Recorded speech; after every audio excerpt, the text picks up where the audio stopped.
who's up here and okay.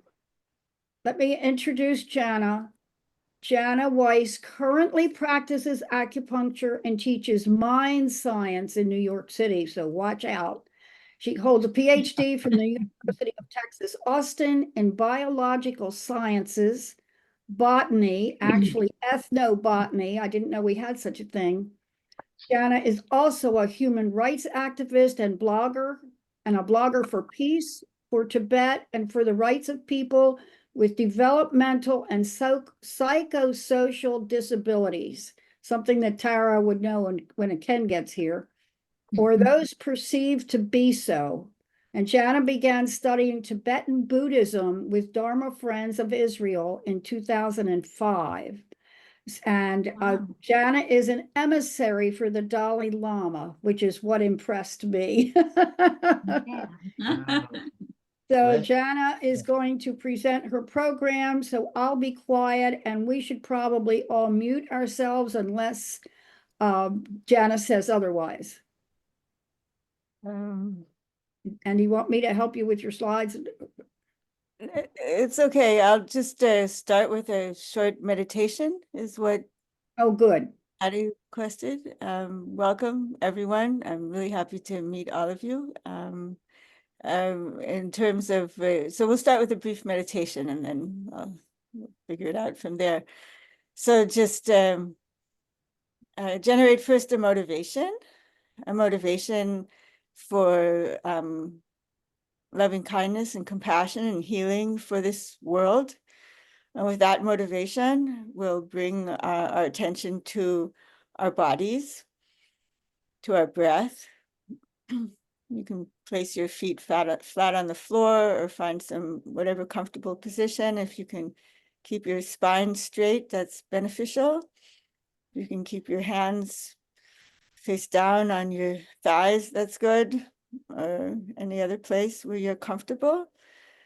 And just relax your feet, your calves, your knees, your thighs, your buttocks. Feel ourselves in contact with the floor and with where we have points of contact with other matter. Relax our breathing, our abdomen, our solar plexus, the chest, the heart area. Find in there the loving kindness and the compassion for ourselves and for others. May we be happy, may others be happy. Relax the shoulders, the elbows, the hands, the wrists, our backs. I like to think of the spine as a moral backbone, so that where we're sitting, we're also bringing in our practice of ethics and values and reflecting that our lives have purpose and meaning because we are mindful of our thought, speech, and action. Relax our neck, your neck, your jaws, your skull, your eyes. You might become aware of a little light at the top of your head. Just let it sit there. If you want, you can let it come down your spine through your head and rest in your heart. We can bring our attention back to our bodies.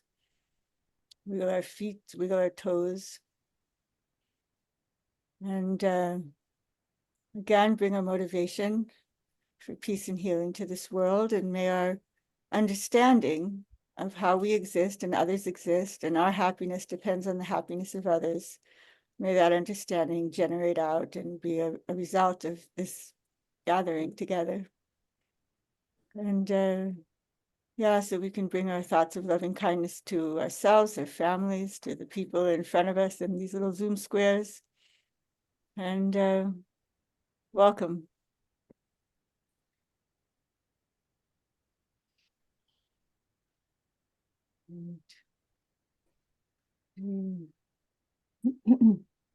There's something wrong with the screen. I cannot, that whole top border. I don't know, Patty and Tina, can you mute yourself? Because I can't mute myself. Let me see if I can do that for the host. Trying to Whoops. spotlight. Is that okay? Uh, I spotlighted us. Is that all right? Or do you want, you prefer all the squares? I can't mute myself. Who's speaking? Yeah, This is Jenny. I'm next to I can Cheryl. mute you. I can't unmute you We're here. supposed to be meditating. It's okay. We're done. If you're done, Okay. let me know when you're ready.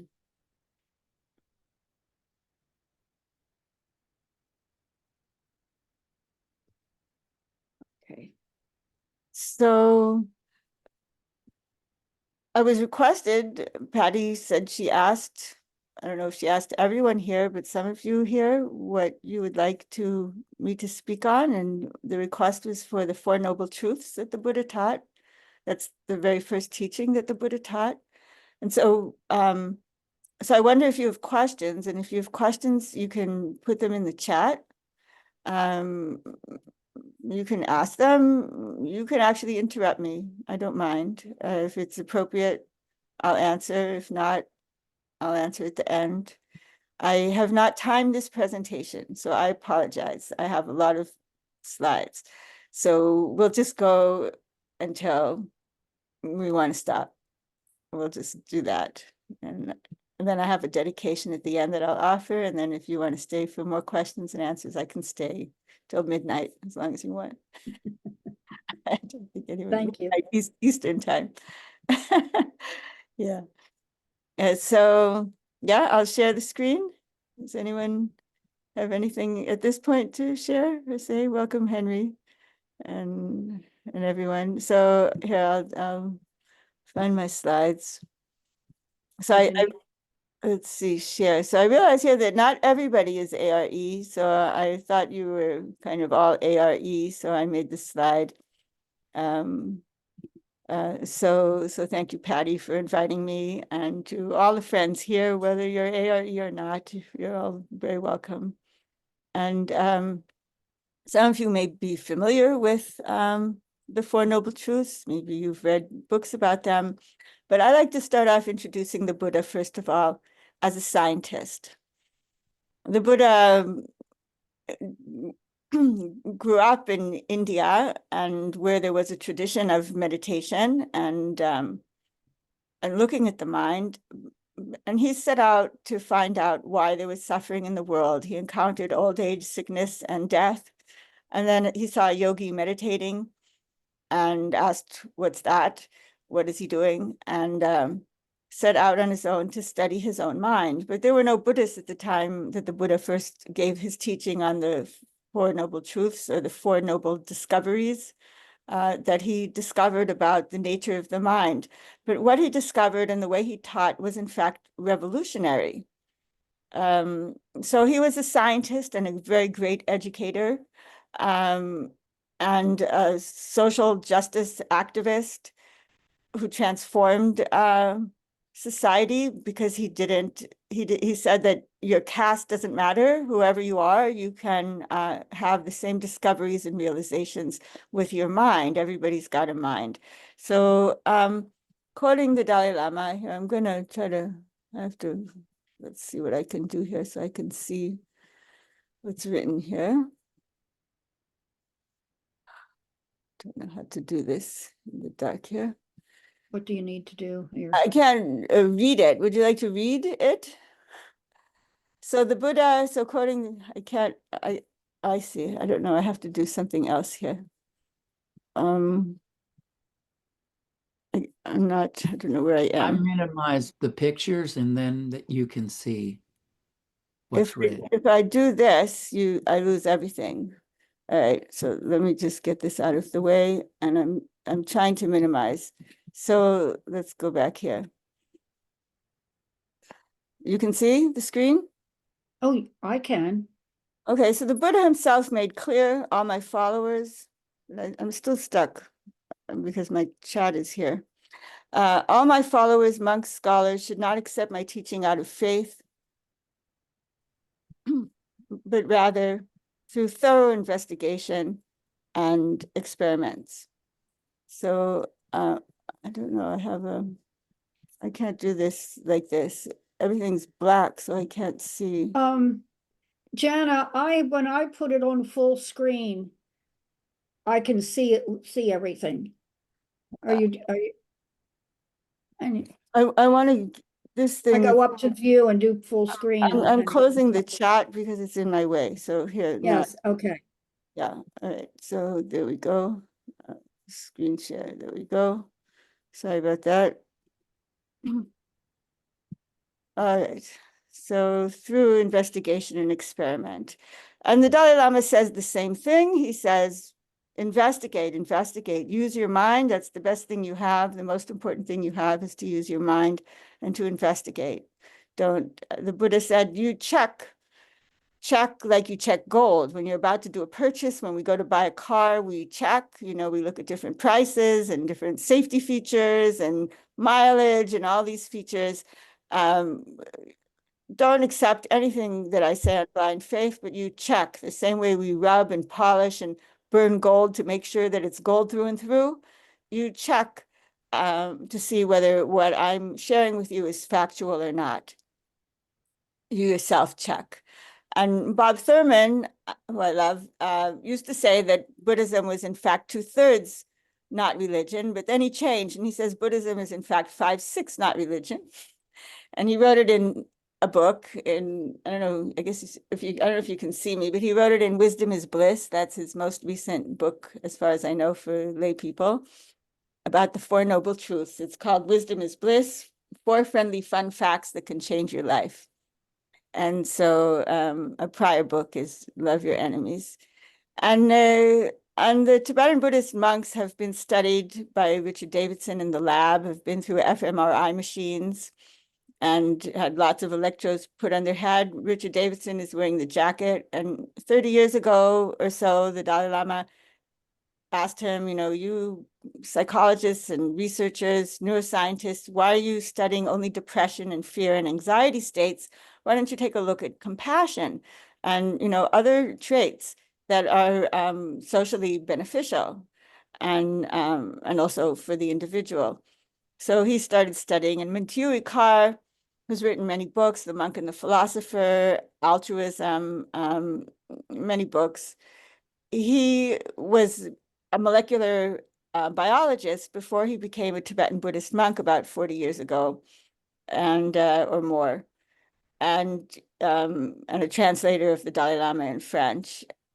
And he was working in Pasteur Institute with Nobel scientists, and so he helped Richard Davidson together develop the protocols for studying mental states in the fMRI machine and with these electrodes. So maybe you've seen these pictures. And then books have been written about the Buddha's brain. The materialists still think it's the brain, although the brain does change in response to our new mental habits that we can develop. So we can change the way we think, and when we change the way we think, we actually change our matter, okay, through neuroplasticity. But there's a link between mind and brain. So I'll talk a little bit about the mind before I talk about the Four Noble Truths. And this is a book by Daniel Goleman and Richard Davidson, who we just saw in the picture, the neuroscientist. Science reveals how meditation changes your mind, brain, and body. And he's got the word mind here, and he also talks about altered traits, not Siddhartha's brain or Buddha's brain, but altered traits, that we all have these positive traits or beneficial traits that we can cultivate and develop and become kinder, more patient, more accepting, more content, less judgmental, happier people. So just say a word about the mind, because I do use that word a lot, and Buddhists use that word a lot. So the mind is a continuity of mind moments. And the coarse mind, we have many mind moments, different sleep state, waking state, dream state, moments of different fleeting emotions, anger, fear, joy, relief, calm, vigilance, hypervigilance, drowsiness, many different mental states, different thoughts that come and go, memories that arise, thoughts about the future, fears, anxiety, so forth. So continually we have this continuity of mind moments. And the Buddhists define mind as the mere continuity of clarity and awareness. So these are aspects or characteristics or qualities of the mind in a way that's, I don't know, Patty, can you admit? Because I have a problem with my cursor when the screen is like this. Thank you. So just like water is wet and fire is hot and burning, and the mind has the aspects of clarity and awareness. So clarity is sometimes translated as luminosity. It's the reflective nature of the mind, like a mirror. Different phenomena, internal and external, are continually arising and changing, arising to the mind. Okay, at different mind moments, like we're in our kitchen, and then we're in our bedroom, and then we're outside, and the changing scenery and also the changing inner landscape. Okay, so the mind is just reflecting or manifesting these different appearances to the mind. And then there's the aspect of awareness or consciousness or perception, where we're aware of these different appearances to the mind. So these are the two aspects of the mind. Let's see, what do I need to do? So also because many people here use the word soul, and when Patty sent out the mailing, and people use the word soul. So I'd like to share that Bob Thurman, in his book, Wisdom is Bliss, he mentions it's not major, but he mentions the ever-changing soul, or the ever-changing subtle mind. So it's the most subtle mind moments that give rise to the next subtle mind moment. And that is the most subtle mind, or the super subtle mind, is what transitions in a succession of moments that arise, abide, and dissipate into the next lifetime, from lifetime to lifetime. Where do I click? I click here, click. So the Four Noble Truths. So the Buddha, after he tried being an ascetic for a few years, then sat under the Bodhi tree for another few years, and then had realizations about the nature of self and phenomena. So they're traditionally called the Four Noble Truths. Noble is a translation of arya. It refers to a particular spiritual attainment, or spiritual profound uprooting of the fundamental misperception of self and others. And people who have attained that are called aryas, or arya beings, and their mind is transformed, and they've totally uprooted the destructive, the afflictive minds. The afflictive minds, like jealousy and anger and pride and craving and greed and attachment, all these disturbing mental states are totally removed from the mind. And for these people or beings who have had this realization, these truths are kind of self-evident and clear. They're called truths, satya, but they can also be called facts or discoveries. They're just discoveries that the Buddha made about the mind. So I like to call them the Four Extraordinary Truths, or the Four Extraordinary Facts that the Buddha discovered, because to our ordinary minds, they might be not known, but to extraordinary minds that are trained, they're clear. And I can't see the chat, but you can ask me if you want on the way. So the Four Noble Truths, or the Four Extraordinary Truths or Facts or discoveries that the Buddha, a scientist, made, are the truth of suffering, the truth of the causes of suffering, the truth of the cessation of suffering, and the path. And these are two pairs, or two sets of causes and effects. So the first pair is the causes of suffering will lead to the result or the effect, which is the different types of suffering. And the second set of causes and effects is the path or the methods, the way that the causes that we need to accumulate, what to adopt. So we abandon the causes of suffering, and we need to adopt or to practice or to bring into our lives and to make them our new habits, different paths that lead to the cessation of suffering. And the cessation of suffering is the complete cessation of mental suffering, and it's what the Buddhists often refer to as happiness. Real happiness, lasting happiness. I have some slides that have lots of synonyms for. So first, let's take a look at the first noble truth. And the Buddha traditionally, the Buddhists divide suffering into 8 kinds of suffering, 6 kinds of suffering, and then 3 kinds of suffering. So I'll present 3 kinds of suffering, but other kinds of suffering include not getting what we want, getting what we don't want, okay, and so forth. So the first of the 3 main kinds of suffering is the suffering of pain. And we're all familiar with the suffering of pain. So when we have a toothache, a headache, when we're unhappy because something is disgusting or upsetting to us, that is the suffering of pain.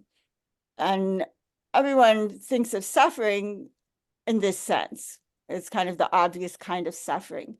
Then there's a kind of suffering that's a little more subtle and that we don't properly label. We actually label this kind of suffering happiness. So we need to redefine happiness. Real happiness or lasting happiness or profound happiness is the removal of the causes of suffering. And that entails recognizing what we're currently labeling pleasure, whether it's mental pleasure or physical pleasure, it's momentary. It doesn't last. So we get our cake and we want to eat it too. We get our cake and we want to eat, another piece and another piece and another piece. But if this cake would actually lead to happiness, if it was actually a cause of happiness, of lasting happiness, of meaningful happiness, then the more we got of it, the happier we'd get. But that isn't the case. By the time you eat 3 pieces of it, you're like, oh, I don't feel so good. I'm sick of cake. I don't want to look at it anymore. So it doesn't bring lasting happiness. So all the things that we want to cling to, whether it's our families that we love and think they'll last forever, and then are devastated when our partner passes, or when our, or our pet dog or cat dies, or, whatever it is, if we reflect really deeply on impermanence, that will help us when impermanence, when these things that we love disappear. I'm sorry, there's an extra slide there. The third kind of suffering has different translations. I'll use all pervasive suffering. And one way to understand it is that just the fact that we are in this life with a body and mind, and we experience the suffering of childhood and birth. Babies come into the world and the first thing they do is cry, and then continue to cry and for everything they need, right? For whether they're wet or hungry or whatever. So there's the suffering of birth and the suffering of sickness and the suffering of old age if we're lucky, and then the suffering of dying and death. So this is the all-pervasive suffering, but the root causes of that, or the root cause of that, we'll talk about. So there are first of all, these 3 main kinds of suffering. The suffering of pain, what we don't want, the unpleasant. The suffering of change, what we want and can't keep, the pleasant. And the all-pervasive suffering of birth, old age, sickness, and death, the inevitable.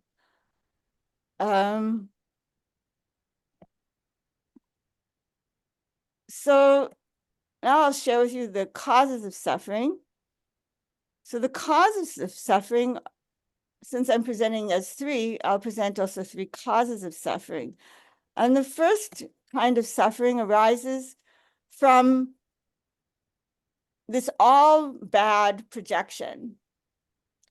Jesus talked about don't talk about the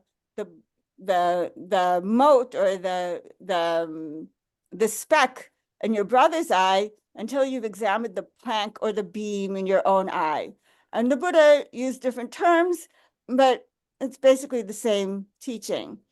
So this negative projection, looking at the world through dark colored glasses, walking around being unhappy with what we get, unhappy with what we're seeing, projecting negativity onto our family, our friends, and large groups of people.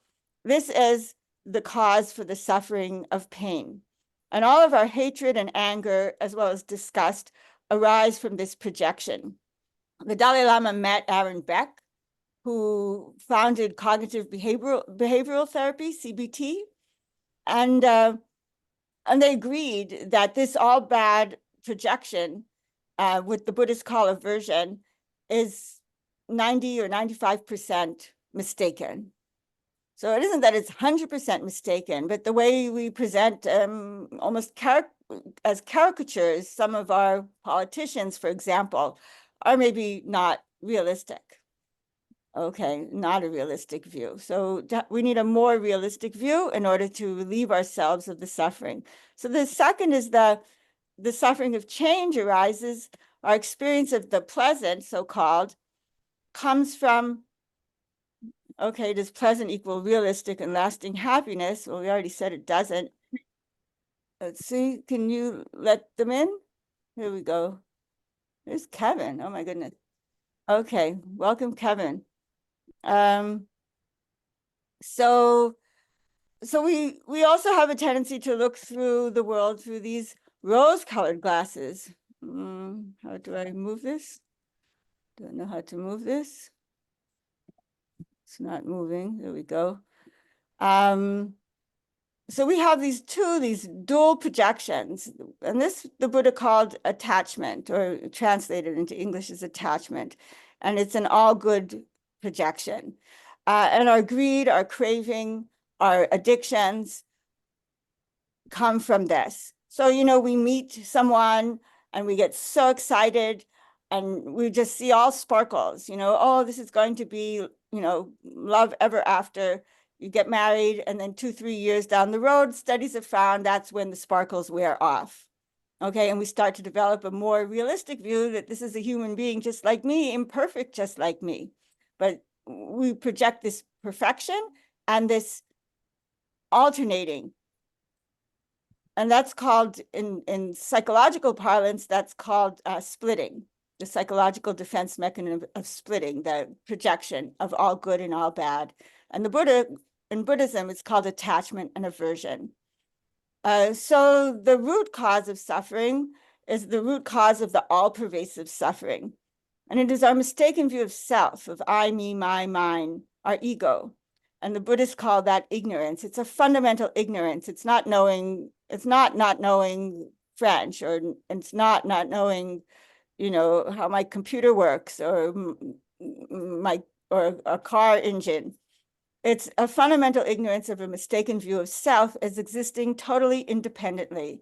And all of our pride and our self-referencing, I am what I like, and I am the collection of my dislikes, and I am the collection of my likes, and the way I construct my identity, and I'm very attached to it, and my name so precious, if anyone mispronounces it, I can look at them with contempt, they don't respect me, and so forth. So all this anger that arises due to self-referencing comes from our mistaken view of self. And this is what we need to examine and remove. We need to remove all these three causes of suffering. We need to abandon them. And then the cessation of suffering, the Dalai Lama says the purpose of our lives is to be happy. So people say, well, the Buddha taught suffering, but he actually taught happiness. He taught how to free ourselves from all of these miserable mental states. And he figured out the causes of that. And he said, you check how this suffering is arising, because you can have pain. For example, you break a leg, you have severe pain. But on top of that, we can also add the mental suffering of poor me, poor me, poor me, and be the victim. and be miserable. So we add, because of this leg is me and I'm identifying with it, and I think, nothing should happen to precious me. Of course, that's totally unrealistic. I have a body and it's impermanent, and sickness and unpleasant experiences are going to arise. So what do you expect? So it's a much more a realistic view, and the more realistic our view, the happier we become. So this is quoting ahead of an abbot from Bhutan. There's a day when you get that happiness permanently, where it's actually possible to uproot the suffering in the mind. And I think this is very important, because in the West, we don't actually think it's possible. We talk about levels of enlightenment, which is true, but we don't think that it's actually possible to remove the causes of suffering entirely. And what the Buddha discovered, and what he is sharing with us, and what I and all the teachers recommend as a working hypothesis, is that these are adventitious to the mind, to the main mind. These are not integral to the mind. They're not, it seems as if they are, all of our unhappy mental states, as if it's like oil on cloth, hard to separate. But if you scrub that cloth a lot, it will come clean. So similarly, there are practices that can help us attain this state. So here's some synonyms. Without being too precise: nirvana, calm mind, inner peace, being your true nature, extraordinary mind. I don't know, I missed one. Eudaimonia, the Greek term, enlightenment, lasting happiness, real happiness. Well-being is what Davidson likes to use, profound inner well-being, and so forth. So ordinary mind, this is okay? Do I need to pause? I'm okay? Ordinary mind perceives suffering as happiness, impermanence as permanence, and selflessness as self. So I already explained how we're misperceiving suffering, like the suffering is changed as happiness, or we're so delighted when a baby is born, without thinking that this baby is, of course, going to die. So, a life is terminal, right? It's a terminal illness. So impermanence is permanence. So we really need to reflect deeply on impermanence, and selflessness is self, as I, me, my mind. And the extraordinary mind, the wisdom mind, a trained mind, a tamed mind, a mind that has reflected deeply on the nature of reality and self and how we're existing and how phenomena are existing, perceives suffering is suffering, impermanence is impermanence, and selflessness is selflessness. So nothing changes. The only thing that changes is our perception. So that brings us to the path. So what are we doing, and how do we do it? So we're going from our self-centered unhappiness to gradually altruistic happiness, concern for others. So the less self-absorbed we are, and the more we care for and are kind to those around us, whether it's a small act like a smile, or, gradually more and more kindness that we can extend to others, we become happier and suffer less. So I have some more synonyms here: unempathic unhappiness, and altruistic, compassionate, empathic happiness. And so this mistaken view of ignorance we need to examine. To remove that I, that giant I, we need some wisdom. We need to really have a really profound view of reality, of a understanding, a profound understanding of how we're existing. So we're not just a body, an egg and a sperm. Okay, so I have this PhD in biology, and I've taught, biology 101 and all this. I've taken, courses in biology at all levels of the organism. And there is no mention of anything besides eggs and sperm for people at the beginning of a human or the beginning of a tadpole. But there's actually another component that's totally missing, and that's the mind, or the consciousness, as I described it. So how the I exists. So the I exists interdependently. And when I taught as a college adjunct in New York City, I taught mind science as a college adjunct as part of a holistic health course. I said, if you remember one word from the whole semester, please remember interdependence, because it's how we are existing and it's so important. And it's what uproots entirely, eventually, the whole suffering caboodle. So we exist as causes and conditions on the basis of causes and conditions, and the basis of our parts, and on the basis of being merely labeled. Causes and conditions are like we're born, but that's not enough. Okay, so first of all, our parents had to get together, and so the egg and sperm had to meet. So our parents are the substantial cause or main cause for our existence in this lifetime. And then we needed a lot of cooperative conditions, right? We needed to be loved and held and fed, and we needed to grow up in an area that wasn't war or famine or drought, so that we could mature and be here now. Okay, we needed all the farmers, okay, who grew our food if our parents weren't themselves farmers, and so forth. So many causes and conditions. The rain to fall and the sun to shine. We need the earth. Okay, so, and we exist on the basis of parts. So there's our body parts, which are many trillions of cells and so forth, and subatomic particles and on. And on the basis of, so the Buddha also talked about the parts of the mind. I talked earlier about levels of mind and different mind moments that arise. And that's all I'll say about those parts for now. But I also talked about the afflictive minds that can be removed, and they're not part of the main mind, of the main continuity of mind. You notice that in the definition of mind, there's no anger or fear or hatred. It's just the mere continuity of clarity and awareness. So merely labeled, so on the basis of my body and my mind, I'm labeled appropriately Janna. And if you called me Jashi, that's not my name, and I wouldn't turn around and I wouldn't listen. So we need to have a realistic mind that's labeling an appropriate label. If we labeled a chair or refrigerator, that wouldn't be an appropriate label on an appropriate base. So all these need to be also appropriate, merely labeled with a realistic mind on an appropriate base with an appropriate or realistic label. So causes and conditions, I described the mind and body parts, and merely labeled. For example, we label this cup. Okay, so on the basis of the parts and the causes and conditions, there was some potter or factory or designer that brought this cup into existence from clay that was found in some mountain that somebody probably brought in a truck to some factory. We have this cup that's then merely labeled a valid mind on a valid base with a valid label. But this grasping at the self or at the I, this I, me, my mind, this fundamental root misperception that I exist separately and apart from everything else, and that I'm so precious,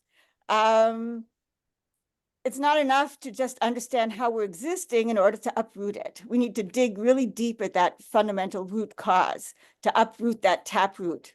So we also need to look at the flip side of the coin, not only how we're existing, but also how we're not existing. And we're not existing independently, inherently, intrinsically, separately from our own side. And the reason for all these different words is just one of them might resonate with us more than another. So we offer more words. So the I is empty or void of independent, inherent, intrinsic, separate from its own side existence. We exist interdependently, dependent on causes and conditions and parts, and being merely labeled. And we are totally empty or void of independent, inherent, intrinsic, separate from our own side existence. And so these are two sides of the same coin. Interdependence, interconnectedness, relativity, versus equals selflessness, identitylessness, emptiness, voidness. These are not synonyms, but these are inclusive sets. Okay, so these two coins, the one on the left and the one on the right. So that is what Buddhist emptiness is. It's not empty, like nothing. It's empty of independence, empty of intrinsic, independent nature. We don't exist that way. So existing but not inherently existing is a wonderful mantra. So when you do your meditation in the morning, that's a great mantra, and to take into the day and to reflect, really apply it to the self, to the I. How is this I that when you have a moment of anger arise, or a moment of deep fear arise, or a moment of strong feeling, like you check, how am I existing? How am I existing? I'm existing, of course I exist, but I'm not inherently existing. I'm not independently existing. And this is from the Heart Sutra. Form is emptiness and emptiness is form. So everything has properties. Like when we teach the cup, I think that emptiness should be part of physics. So we talk about the shape, the weight, the density, the color, the mass, all these characteristics of the cup. We should also talk about the emptiness, or the lack of independent nature of this cup. We need to see the emptiness of this cup. And I think I'm going to skip this here. So when we talk about the path, when we talk about the path, the most important aspect of the path is what I just shared with you, is this understanding of how we are existing and compassion. So there are different ways to present the path, but here you see the beginning meditators, and under the, in the fMRI imaging, you can see the experienced meditators. So we can train our minds and we can transform the way we exist. So there are different ways to describe the path, many presentations of the path. We can talk about the path as having two wings to enlightenment: compassion and wisdom, or this understanding of how the self exists, what I explained very profoundly, combining compassion and wisdom together with a mind that's has concentrative ability, that has a stable, pliant, serviceable mind through practice of presence and awareness. We can liberate, be free of the root cause of the suffering mind. We can also present the path as two, analytical and concentrative meditation, but we're really doing these two together. So analytical includes all these different topics like ethics, whoops, it's so fast. Interdependence, ethics, impermanence, altruism, compassion, death and rebirth. Okay. Concentrative is what we associate with meditation. Mindfulness, but we're mindful of ethics. We're mindful of impermanence. We're mindful of our interdependence. So we're combining these two. And then visualization, single-pointed concentration, open awareness. Oh, I can go back to that. That's my friend Betsy. She wrote this lovely book, Meditation, My Friend. And I think I'll stop there. Is that a good place to stop? Let me stop the share and see what you want to do from here. I don't know how to get out of it. Let's see. So, Let me get out. Can you stop the share? Here we go. Stop share. stop share, yeah. Okay. So what does who has comments, questions? Alan did. Is there anything in the chat? There's something in the chat. Let's see. I can find in my chat. Oh, where is it? Oh, here's a Can you- question from Alan. You want to read it, or I'll read it? Alan, Well, I'd have to find it again. I have it something right. about a dream. When Yeah. we dream, is the mind giving pure clarity into the brain, and then the brain destroys and creates symbolic imaging. And that's a misprint. I don't mean destroy, I mean distorts. You Distort. know, our dreams are so symbolic. So if the mind, the higher mind has clarity, what happens? What is the interaction there? So first of all, I'm just correcting it. It distorts.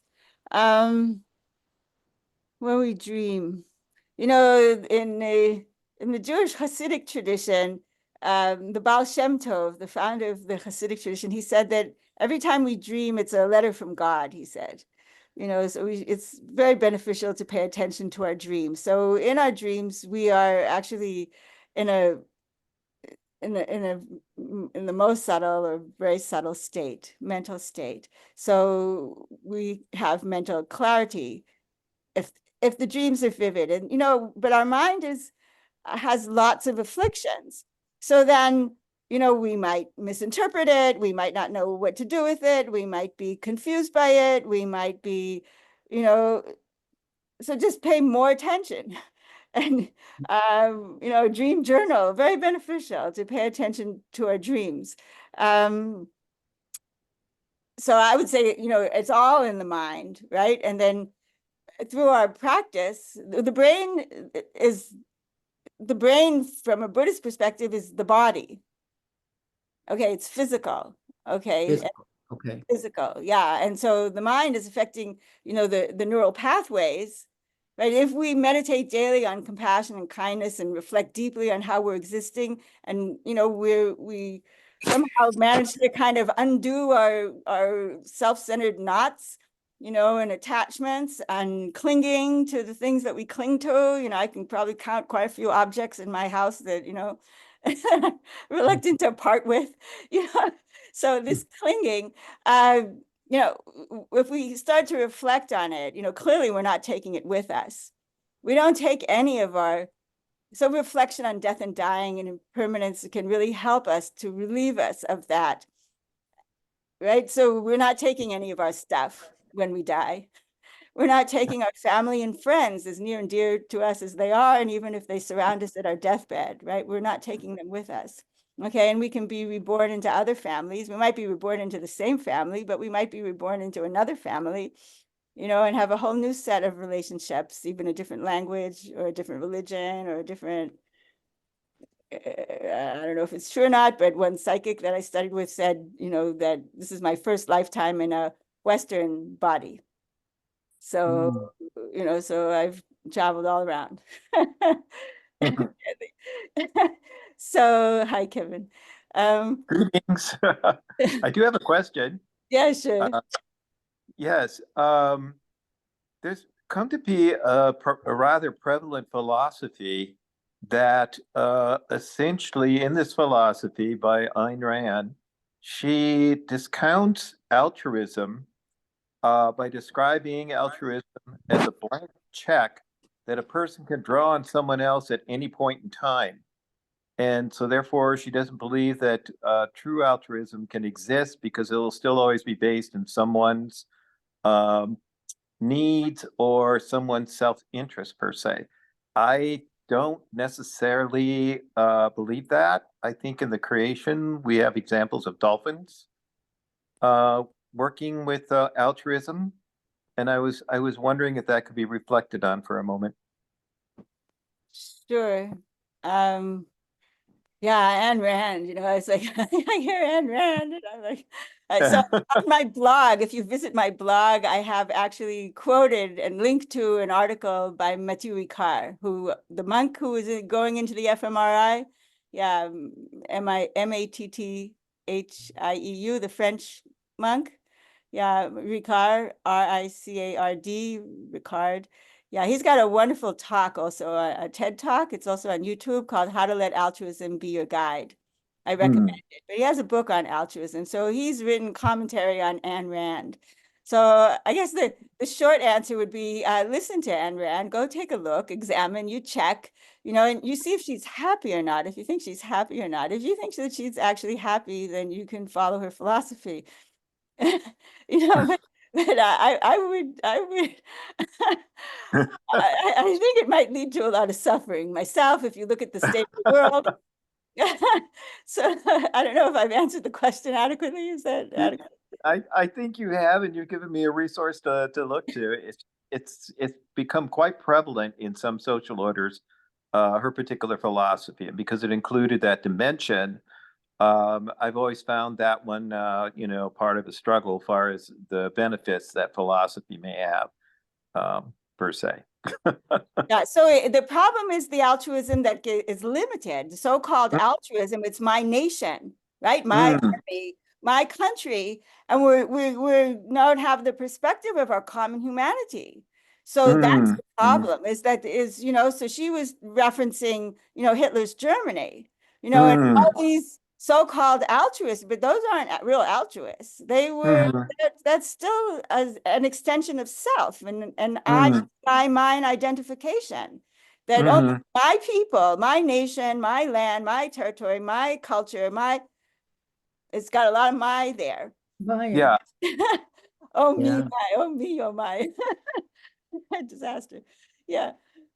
Okay, I have a question for everybody. You muted. muted. You somehow clicked the mute as soon as you I did that. I'm sorry. I clicked my okay. mic.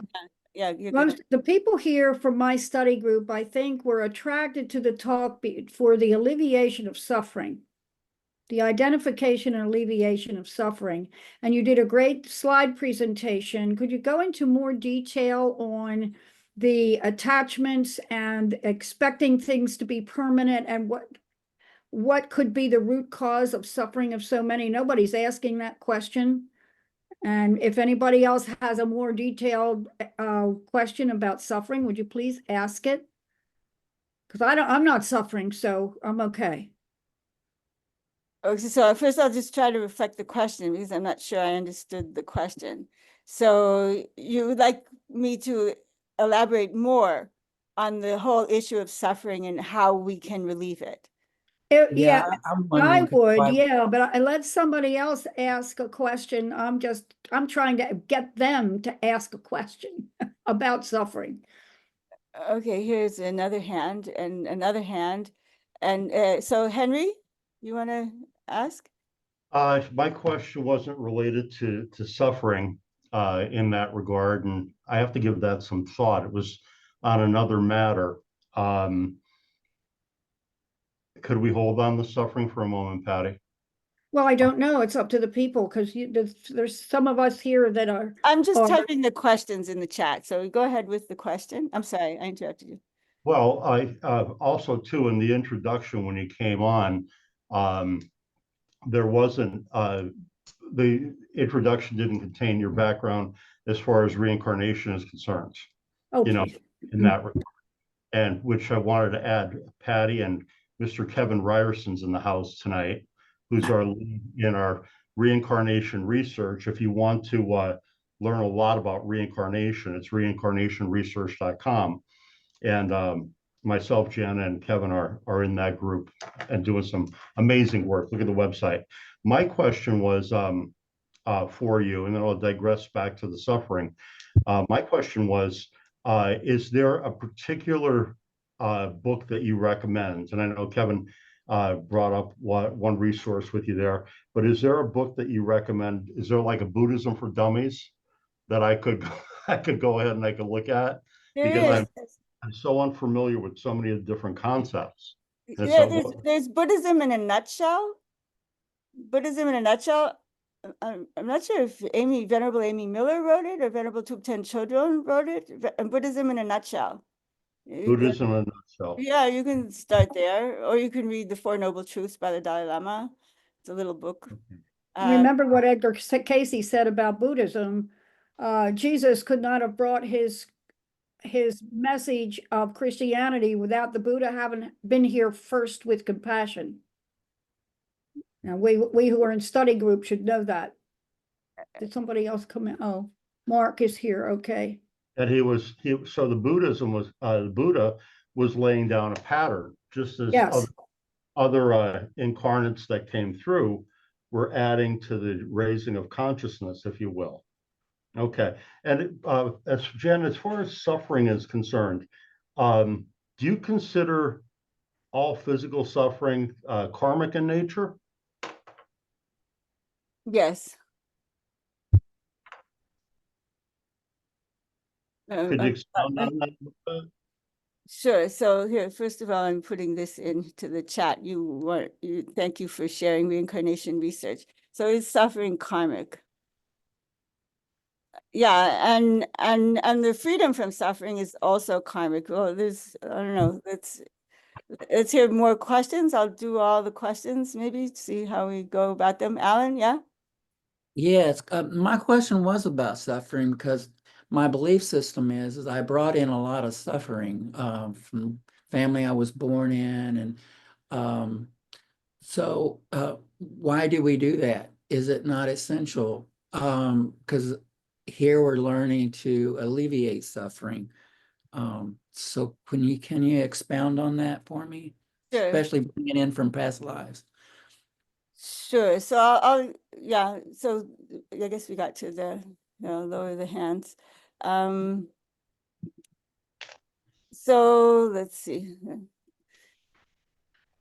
Need to- So I'll say a little bit about the suffering.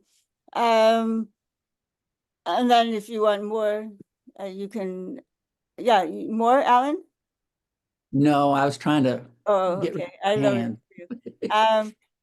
So yeah, so first of all, our culture, if you explore deeply into, for example, there's a word theosis. It's part of the Eastern Christian Orthodox tradition. Theosis is, or it's also called divination, not divination in terms of divining the future, but divination in terms of realizing our divine nature. And the way it's conceptualized is the soul and God merging. So the soul being separate from God and then merging with God, so that we're not, so the separation, the idea of a separate self is gone. So that's another way of conceptualizing what I explained, how the Buddha explained. So if you dig deeply into the mystic traditions of all of our religions, you can find, I mean, Judaism has many synonyms that I didn't include here for enlightenment.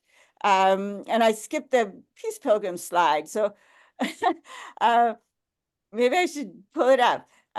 Peace Pilgrim, I don't know if you know who she was. Peace Pilgrim, here I'm going to share her because she's really wonderful.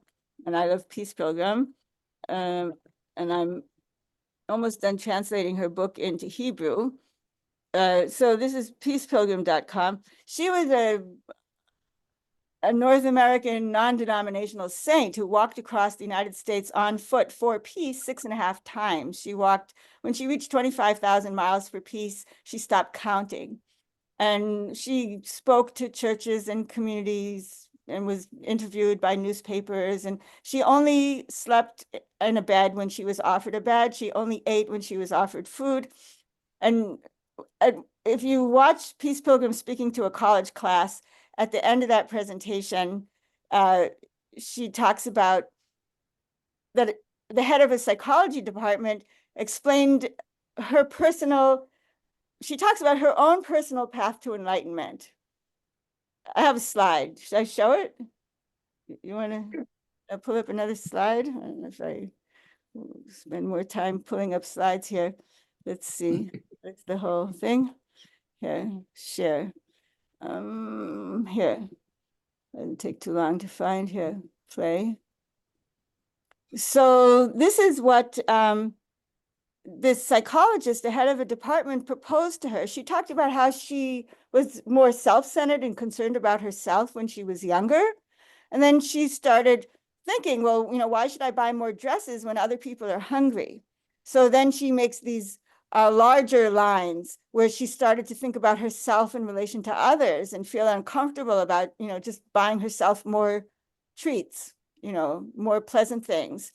And then she had her peak experience, which is the first high point there, where she recognized her oneness with everything, oneness with nature, oneness with everything, oneness with her divine nature. And then she still had moments of self-centered thinking. And you can see under Roger there, these little dips of still self-grasping or self-centered thinking. And then eventually she reached a place where she still continued learning, but she no longer had that self-centered experience at all. And the psychologist offered these different perspectives of, if you think of the story of the elephant, right? The 3 blind men with the elephant. Right? One thinks that the elephant is like a hose or something because of the trunk, and then another one thinks it's like a rope because of the tail, and another one thinks it's like a pillar because of the leg. And the Western psychologists there's a reason why they don't all agree, because they're describing different aspects of human experience as we transform our inner world, our inner psychology, as we transform emotionally and spiritually.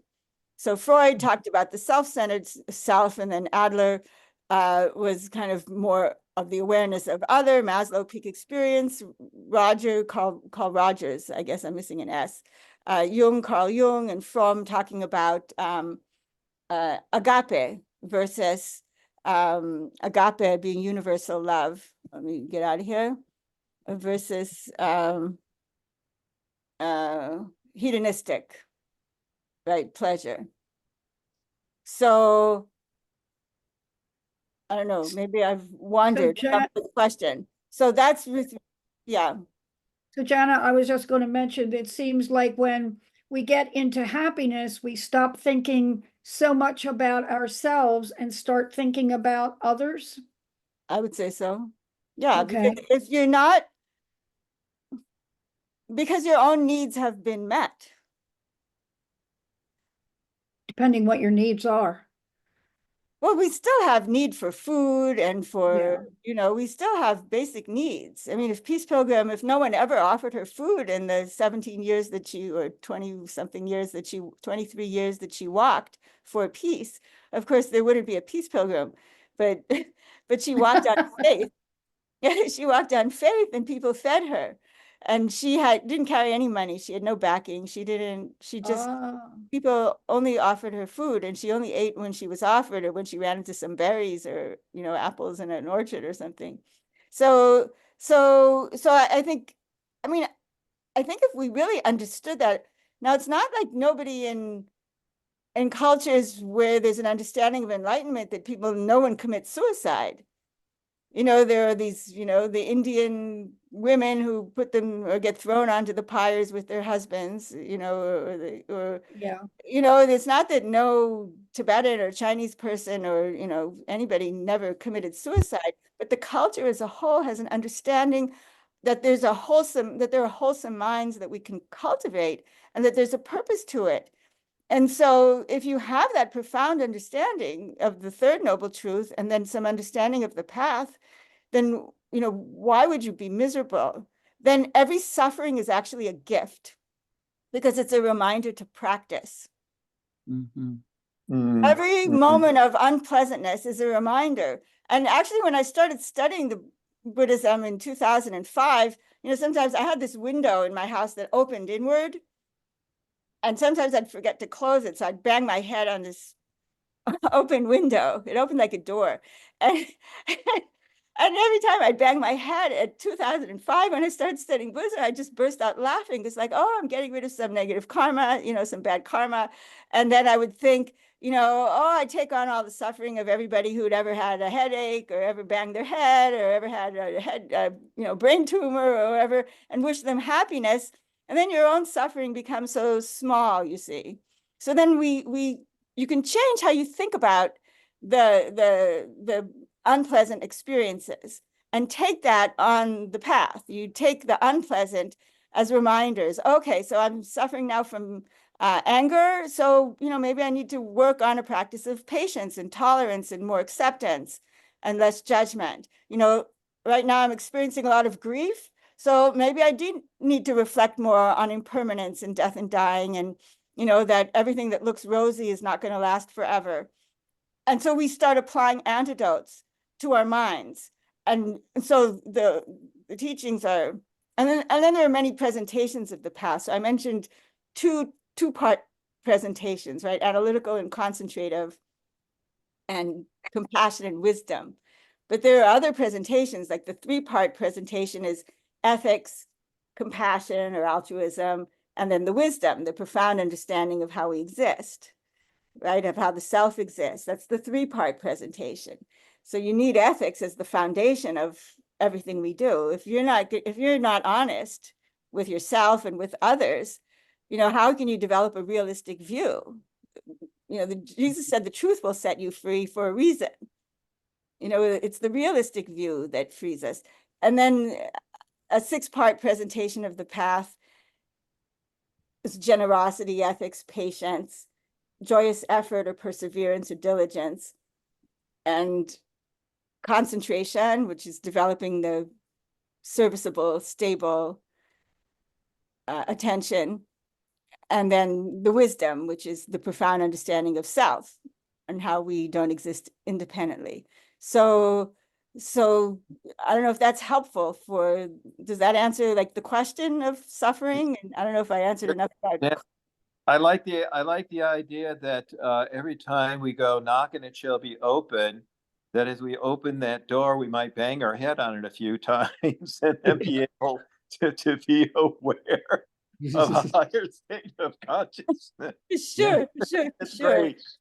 So, so then that self-compassion is very important. When I first heard self-compassion, I was like, what do you mean self-compassion? Because the Buddhist teachers don't talk about self-compassion, but you can look up self-compassion, and Kristen Neff, N-E-F-F, has a beautiful website about self-compassion. We really need to, the kinder we are to ourselves, the kinder we can be to others, and vice versa. Yeah. And then I haven't answered maybe the karma question, but I see that your hand is still up, Alan. Yes, you really got me thinking. And so I had wrote down part of it is the big I or me. I wrote down that is that not an illusion that we create for ourselves because we are part of one another. I couldn't live my life without everybody else being here involved. So when I stop thinking so much about my self needs and start being compassionate and have empathy for others, I seem to move out of that illusion and more back into oneness with my brothers. That's exactly, you got it. So that's exactly right. Here, I'm going to give you hearts.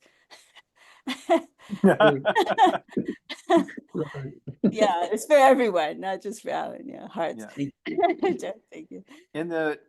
Because the question been thrown out to the group, the thing about suffering, I think one of the clearest ways that when I hear it described is the issue of attachment.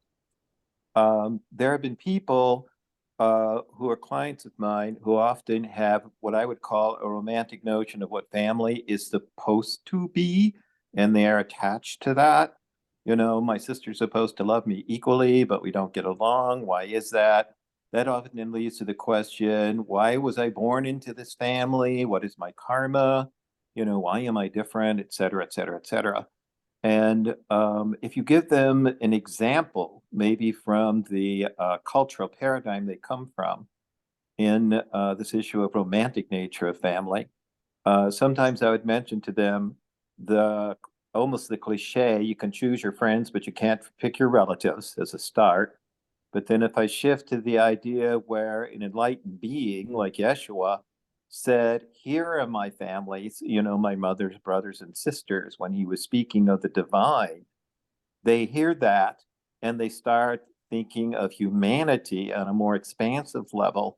And so therefore that begins to evolve them past their attachment to the romantic nature of family. And also, if you point out that sometimes people are born into families to where maybe there were cycles of violence and they never had that intention, it isn't that they did horrible things to people in the past, that they deserve that family. It is that they may be a blessing to that family because they may be the one that ends the cycles of violence. Mm. Yeah. Priscilla? Thank you, Kevin. Mm-hmm. Thank you.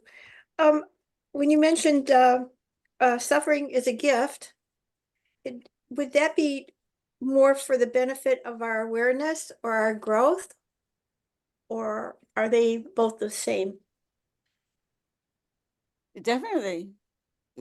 Gift, yes, definitely. Yeah. So we need the Buddhist worldview. Okay, I haven't talked about the Buddhist worldview, but in the Buddhist worldview, there are 6 realms of beings, some that we can see, some that only some people can see. And so they're the God realms, and they live for very long times. I don't know, eons, thousands of years. I don't know how long, like Zeus and Hera. Jupiter, whatever, they live a long time, Brahma, and in this realm, they only experience suffering when with their clairvoyant sight, they can see that they're about to fall because they've burned up all of their karmic merit and might be falling to the lower realms. And they become really smelly and ugly looking, and all of their god friends and family run away from them. They're like, now this god is dying. So, and then there's the hell realms and the hungry ghost realms and the animal realms. You can just look at the animal realm and see that our poor cockroach friends, they have minds, but they can't do much with them, and they're full of fear, right? They just run. Okay, mice. You look at, full of fear, the poor timid beings, so, and so many enemies and predators lurking. So they can't sit and meditate. They can't reflect on, and they really are very limited. So some can be kinder than others, some more fearful than others, so, then, but our human realm is very special. Our human realm, and it could be, in other planets, people, beings that don't look like us. They might be green or gray or whatever, but it's still a human realm because having the consciousness and the conditions to practice and transform our minds, we have just enough suffering to make us want to do something about it, and enough leisure and intellect and opportunity and exposure to teachings so that we can actually apply a remedy.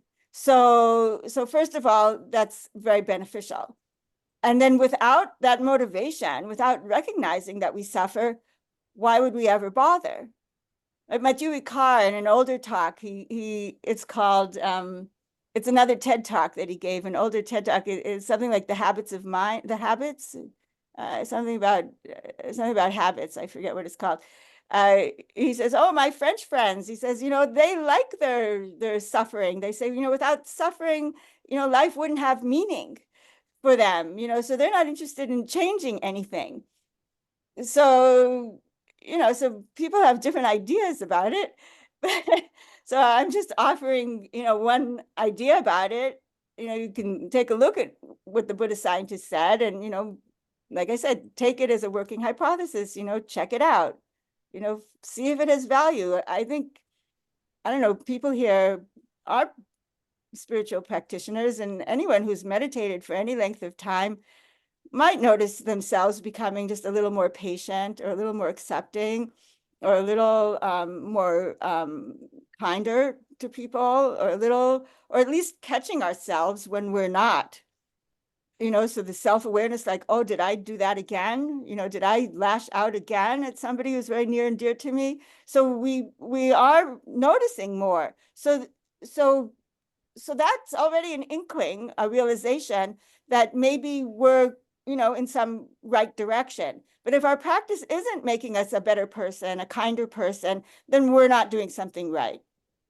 Good point. Hmm. I mean, that gets to the point of the spiritual teacher and why the spiritual teacher might be valuable. And because the hardest thing to do is to free ourselves of that giant I. The hardest thing, and we have teachers for French and for computers and car mechanics, and to learn to read and write, and we learn to speak from teachers, and cutting a tomato. If you want to become a chef, you've got to learn from scratch how to cut the vegetables.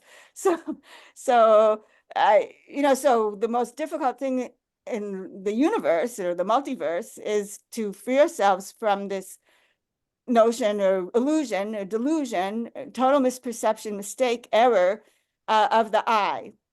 It doesn't exist.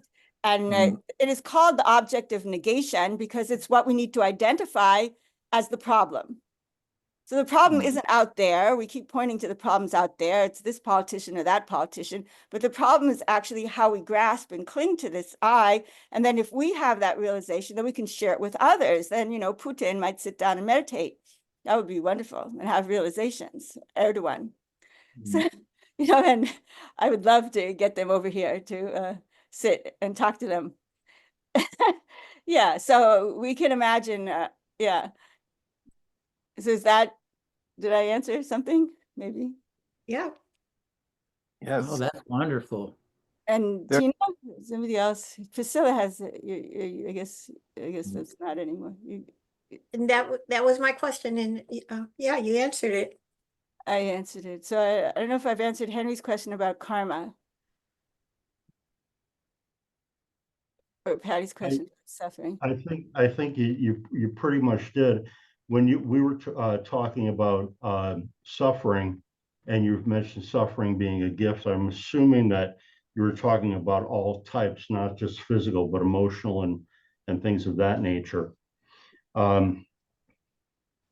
Edgar talked about, in my understanding, that selfishness was really one of the biggest problems that we could face, and Kevin and Patty could, chime in on this. He talked about removing ourselves from ourselves, and he brought up, and I can't find it in the readings, but I believe he brought up this saying of others lord others, meaning that's what Jesus, when he walked the earth, he Right.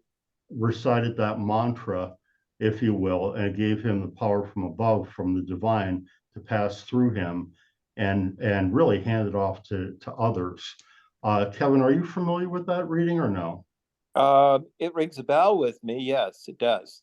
Yeah. Same with me. I don't know exactly which reading it was, but I read it fairly recently. I would, if you do Yeah. come across it, I would love to, if you could get a reading number on that. But that's my understanding. Casey said that selfishness was really, I probably the biggest problem that we could have when we're talking about being individuals, not working with the concept of oneness. In Buddhism, then, could you reiterate what the Buddha talked about as far as one of the major considerations in working with others? Well, that's very interesting. Well, the Buddhist ethics, I guess, is what I would talk about. So there are kind of two sets. Is that appropriate? So the two sets of Buddhist ethics, so the one that most of the Buddhist teachers teach has 10. Bob Thurman has a wonderful talk about Buddhist ethics that he gave. It was a Google talk that you can find online. Maybe I bring up an image. I can bring up an image that summarizes it. Yeah, and you didn't really expound on Bob Thurman, who you work with, but he was the founder of the Tibet House in New York City for the Dalai Lama. He's a teacher at Columbia University.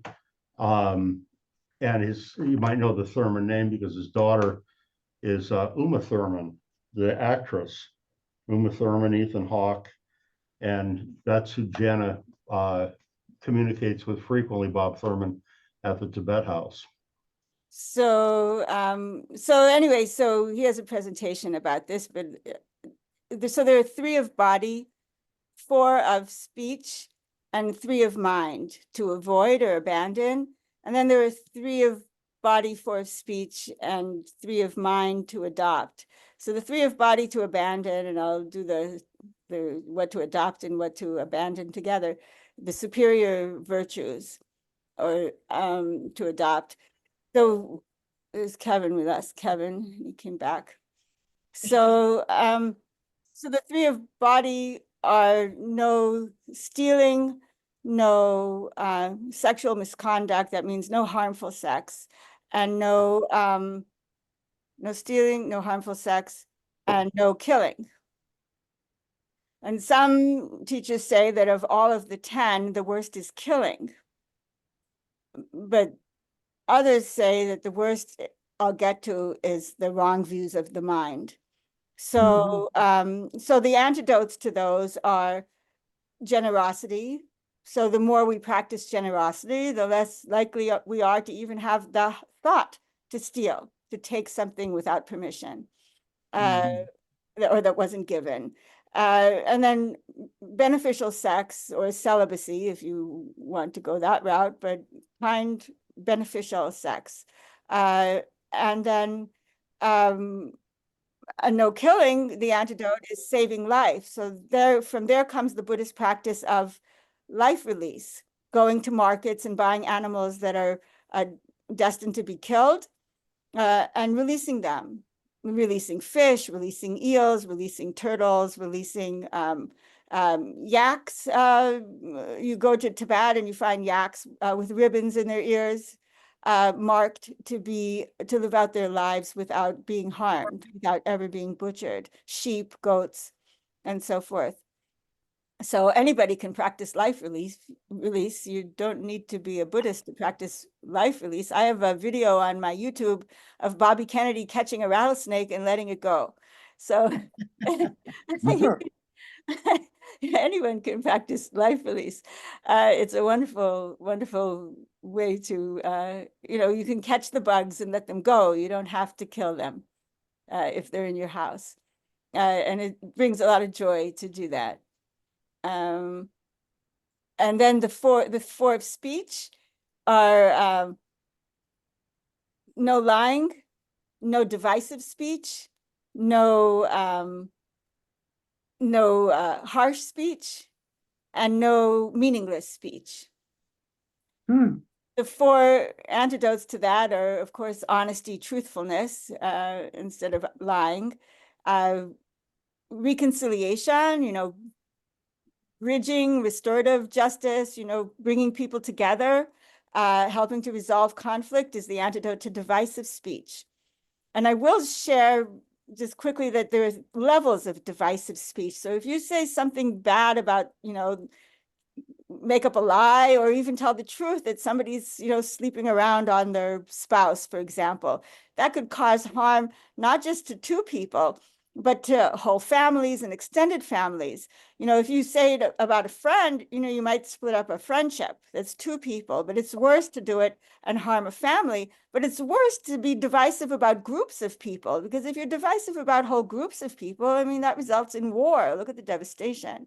So, we usually think that it's okay to joke about those distant others. And it's worse to be, we try not to be divisive about our friends. But if you think about the extent of the harm of the divisiveness, in scale, and karma in that sense, we really want to practice peace building, bridging divides and not being divisive. And then the opposite of harsh speech is sweet speech, kind speech, gentle speech, beneficial speech. And the opposite of meaningless speech or gossip is, meaningful speech. And then that's the four of speech. And then the three of mind are no envy, no harmful intent, no malicious, malevolent, harmful intent, and no wrong views. And the antidotes to those, or the opposite of those, the superior virtues, what to adopt would be, instead of no envy or jealousy, is being happy when others are happy. So just be happy for, Trump's nice pools in Mar-a-Lago, rather than being jealous, and wanting to take down all of our politicians who have, or whoever it is, our wealthy Hollywood stars or whatever, instead of being jealous of people's success, but to really rejoice.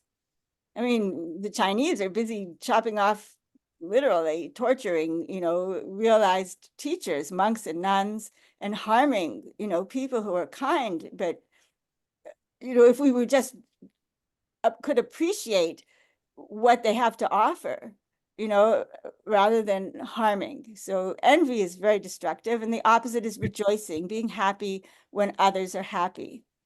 In Yiddish, it's called shep nachas, to be happy when others are successful, when, the kids graduate from school and it's other people, and, maybe your kids aren't so bright, but isn't it nice that somebody's son is a doctor, right? Or isn't it nice? Be happy for others or daughter. So Janna, so you basically, ethics are the key. And just Casey would talk about the fruits of the spirit, John Van Auken gets into that.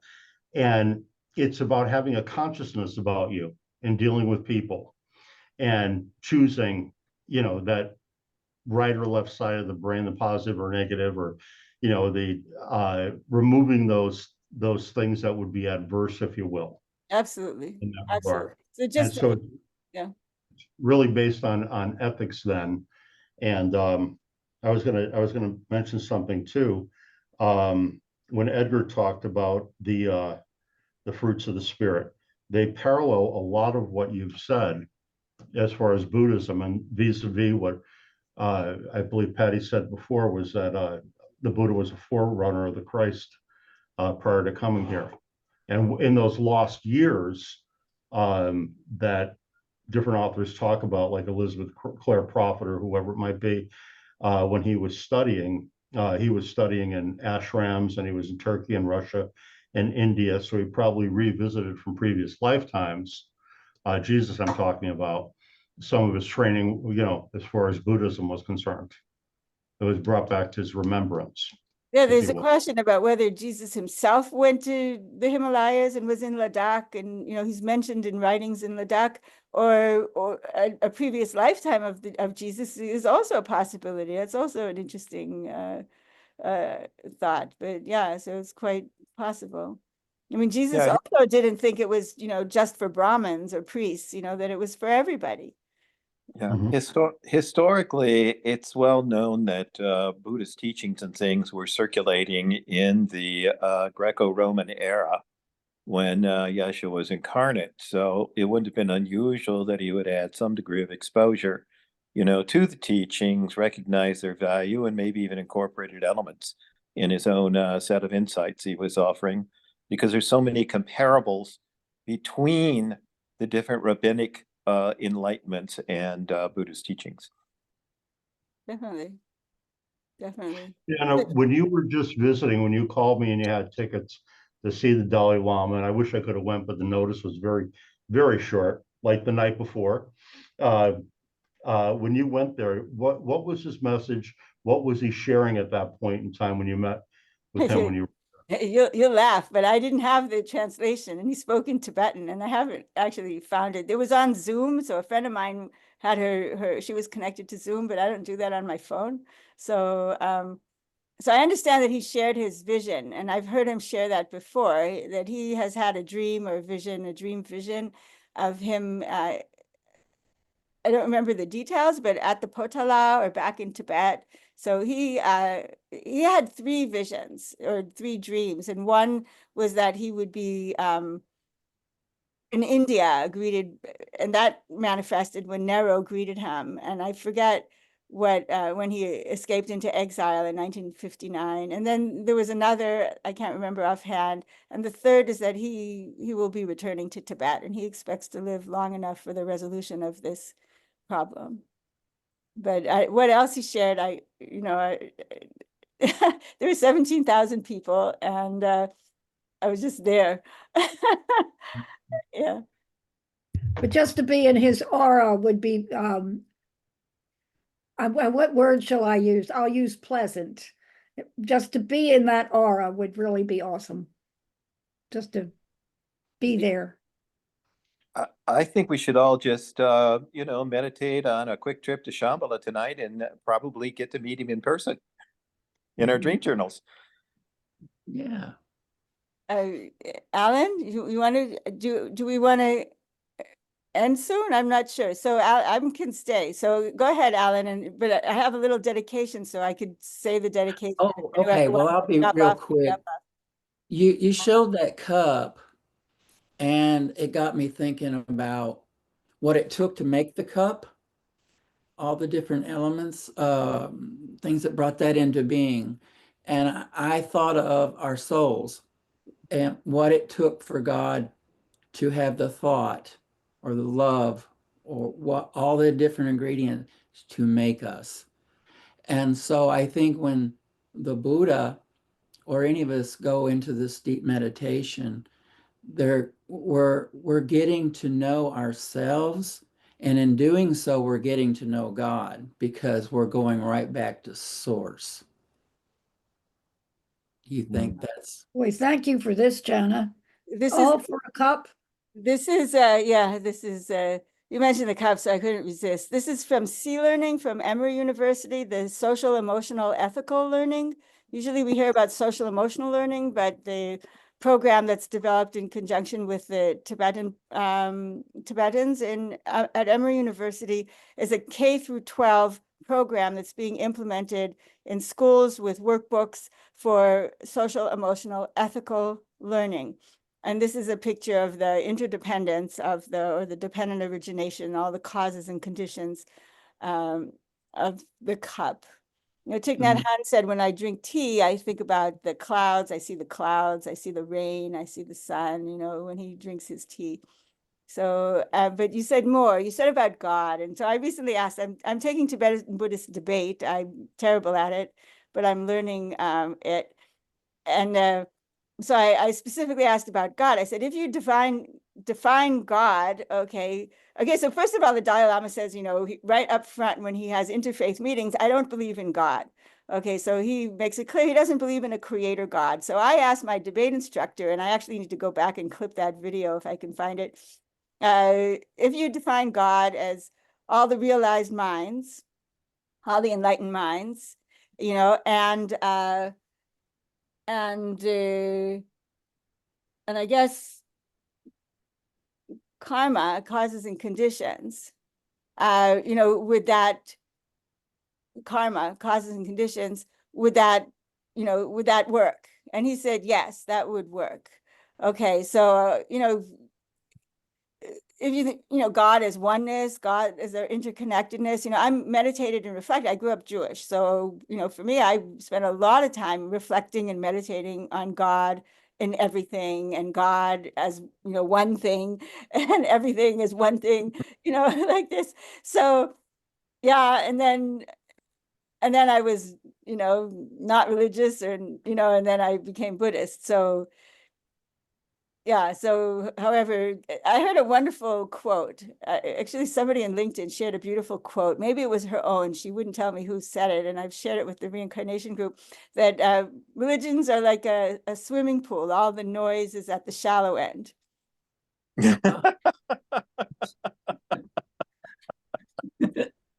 There was a rabbi who gave a wonderful insight where he said, one of the best ways to know the true nature of what we associate with God is to get rid of God. His point is that the word God actually originate in German translations of the various biblical texts. And he said, in no way does it necessarily convey all the essences of the various names of the divine and all the attributes of the divine, which in and of themselves eventually all become oneness anyway.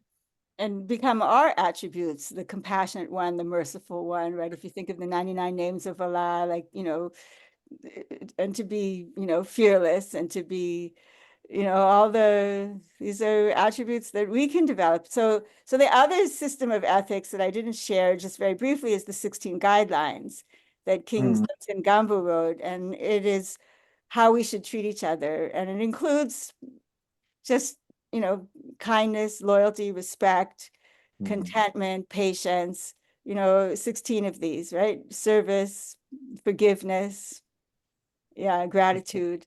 So, yeah, so attributes. Yeah, James Doty, he uses a mala. He's got a mala with, I forget how many letters from the alphabet. I'm not sure which letter he starts with.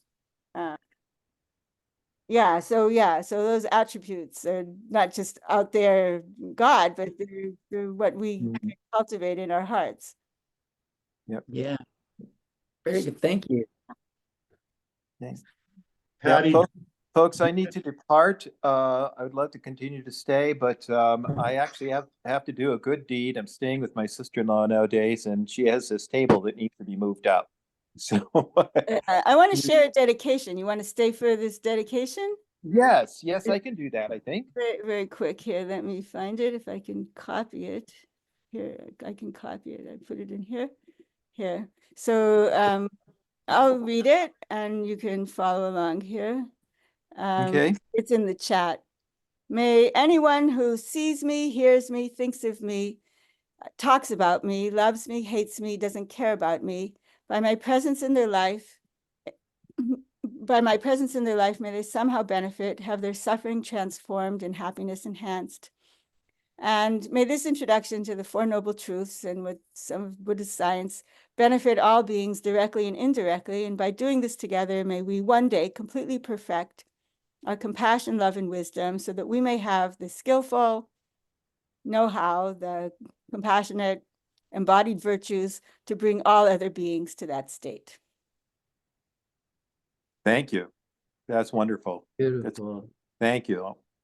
Thank you. God bless everyone. Thank you. And let me Yeah, Kevin. put everybody back on. Here, I'll stop the recording and stop the recording. Already stopped. Janna, thank you so And he's very muted. much. That was Thank you, Janet. wonderful. It was very, very good. Buddhist, yeah, the Buddhist idea of suicide compared to what Edgar Casey and the other Christianity reveals. Well, I'm not familiar with what Edgar Casey says about suicide. I'd be interested. And I haven't really heard many teachers. I only heard one teacher once say something about suicide that was really memorable. And she said that it can be that when people commit suicide, that they've done it in more than one lifetime. Which would mean that it's nobody's fault, because when you die, your experiences, your thoughts when you die leave very strong imprints. So these imprints carry forward from lifetime to lifetime. So it's possible that people might kill themselves in more than one lifetime. So, I mean, it could be the first lifetime that they're killing themselves, but of course, but I found that very interesting and very helpful. And, you know, so then it's nobody's fault, actually. Okay, so Buddhism doesn't have that horrible mortal sin attachment to it? Right.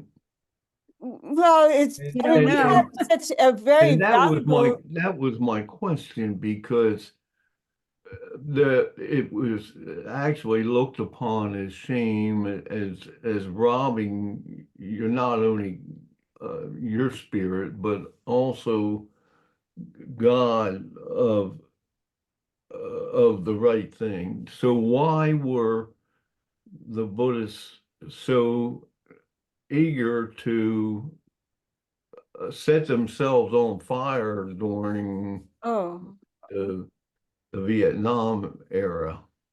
so, all right, so that's a kind of a different question. So there's suicide or killing oneself with different motivations. So what I talked about was suicide that was, I want to escape this suffering, and the way I'm going to do it is by ending my life. Then I'll get rid of all of you and everyone who's bothering me, and might even inflict some suffering and grief on you by doing it, you know, possibly, or just the self-torment and wanting to free oneself of one's own situation.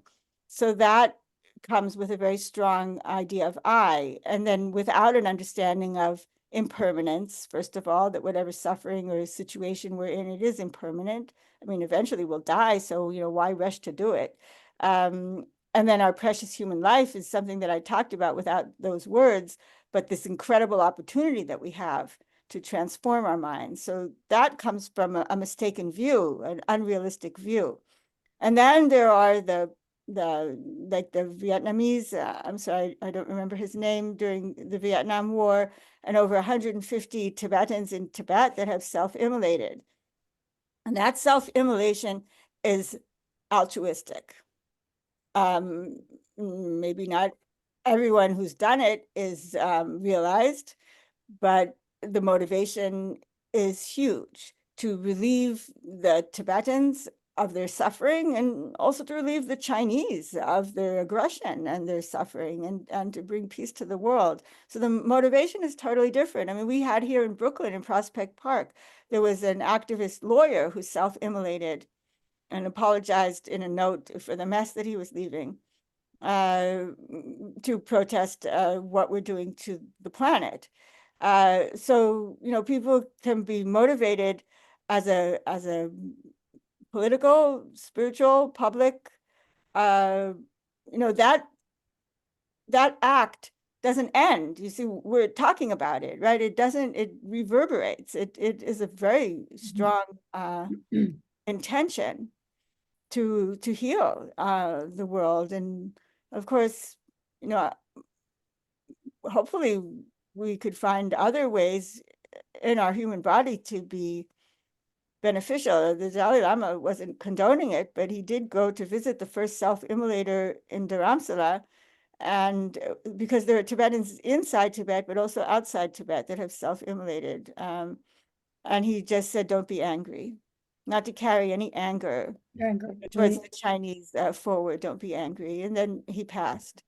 So, well, thank you, Janna, for your explanation. And I'm almost apologetic about bringing up a negative thing. no, it's a wonderful and important question, and I appreciate it, and the Tibetans appreciate it, and the Tibetan issue is very near and dear to my heart, and I've explained it many, many times online in my blogging, and you know, many people just don't get it, you know, and don't. So if you can understand that, and appreciate that, then that's really you know, cause for joy, actually. Okay. And I thank you for the question. Very precious Good question. question. And also suicide, you know, certainly we would like to relieve the suffering of so many who might go that route. And then, of course, if you've studied the past life research, the science, there are cases of children who committed suicide and came back and remembered, and they weren't born into hell, they were born into human families. It doesn't mean that no one will be born into whatever they're born to. So the Tibetan Buddhists say that, you know, we better use this precious human life very well, because if we don't free ourselves from that giant I, then any kind of karmic seed can ripen when we die. So, you know, even though we were really kind, if we're not really, you know, if we haven't meditated at all, you know, we're gonna, who knows what imprints could ripen, you know, and maybe no one here believes that we could be reborn as animals, but, you know, we could be reborn in hell realms or animal realms or hungry ghost realms. No, shaking her head, no, yeah, so, or unfortunate human rebirths. There are plenty of unfortunate human rebirths without the mental capacity to study and learn and practice, or to be born in, you know, Gaza, you know, at this terrible time, or, yeah, there are unfortunate human rebirths as well. Not all are lives of leisure and opportunity. So, yeah, so we really need to get kind of the fire under our, you know, to under our seats there to be motivated to practice, because the only thing we take with us is our practice. Right. And even if we're not realized, the death process can also be an opportunity to become realized. And even if we don't become realized in the death process, but the more we meditate, the longer we can remain in the clear light state.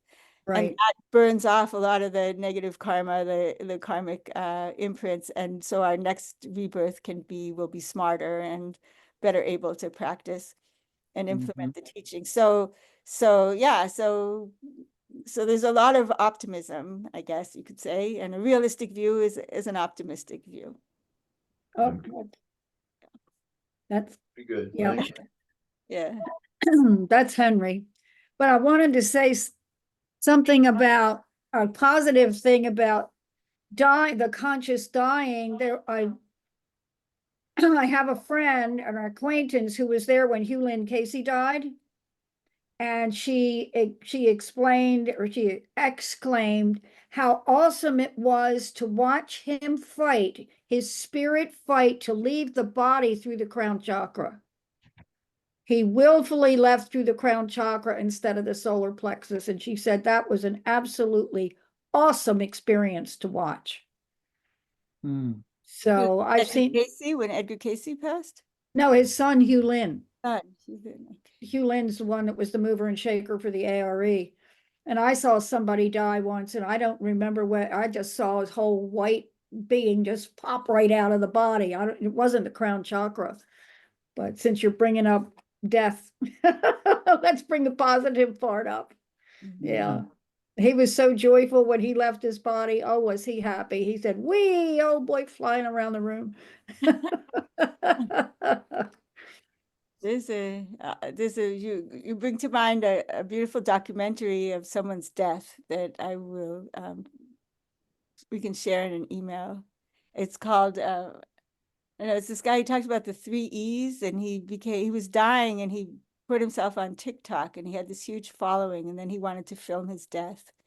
A beautiful person, and it's a very beautiful documentary. I'll look.